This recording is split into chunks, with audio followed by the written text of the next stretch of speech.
diriez-vous d'une séance de cinéma, mais pas comme les autres? Pas pour découvrir justement le dernier blockbuster, mais des films plutôt très anciens. En effet, à l'époque du cinéma muet, un orchestre était indispensable pour accompagner le film en direct. Une tradition qui s'est quasi perdue avec l'évolution des films, mais qu'une fanfare namuroise aujourd'hui remet vraiment au goût du jour en accompagnant des dessins animés. Eh bien, reportage à Dinan, Juan Pollard, Gilles Larondel et Sandrine Lambiotte ont été, on peut le dire, donc écouter des films. La Panthère Rose sur grand écran et une fanfare qui anime en temps réel le dessin animé muet.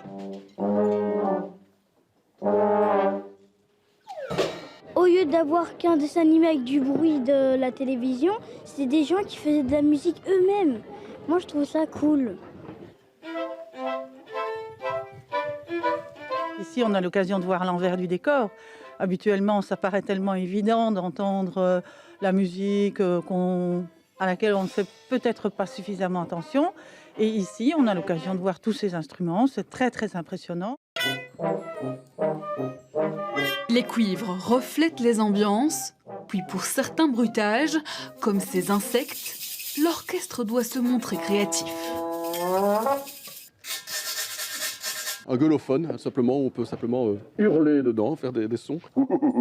Et puis on a tous des petits instruments, ça vous le connaissez aussi, sans doute le kazoo, la mouche, hein, reconnu. Et puis alors ce petit instrument aussi qui est agréable, qui est une flûte à coulisses, donc simplement pour les chutes sur le saut.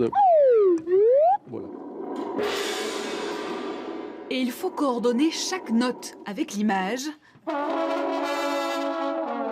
Mieux vaut donc éviter de se laisser distraire par le film. Le problème, c'est qu'une fois que l'image a commencé, on doit aller jusqu'au bout. On ne peut plus s'arrêter, on ne peut pas ralentir, on ne peut pas accélérer. Il faut que ça suive et voilà, on a un métronome qui est obligatoire. Avec ici des arrangements composés pour l'occasion, un exercice qui exige beaucoup de précision.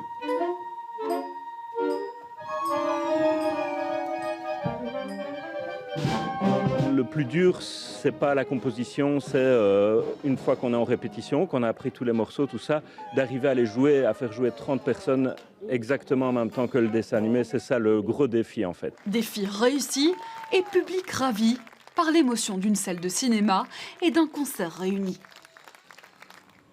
Étonnant en tous les cas. Alors du football ce soir.